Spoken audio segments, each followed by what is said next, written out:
ये कत्ल इसने नहीं, मैंने किए हैं। क्या कहा तूने? तेल लगा के? तेल लगा के नहीं, तलवार की धार से काटा है मैंने इन्हें। बहुत जबान चलाती है। फांसी का फंदा जब गले में पड़ेगा ना तो ये जबान भी लटक जाएगी। अरे जो होगा देखा जाएगा। तू ले चल तेल लगा के।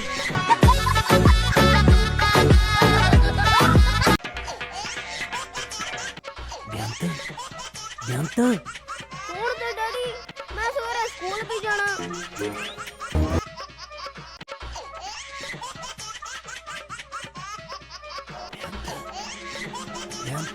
डैडी तेनू ਉੱਥੇ ਰਾਤ ਨੂੰ ਕੀ ਕੰਮ ਪੈ ਜਾਂਦਾ?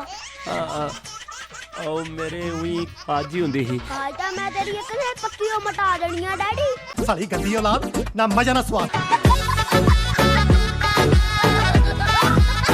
अगर आज हम नहीं गए ना तो मैं शादी कैंसिल कर दूँ। सारा दुनिया हनीमून मनाने के यहाँ आते और तुमको जाना है। हनीमून ही तो वो मौका होता है जिसमें जो ना देखा हो वो भी देखा जाए। ये पहाड़ तो हम रोज देखते हैं। तू समझा?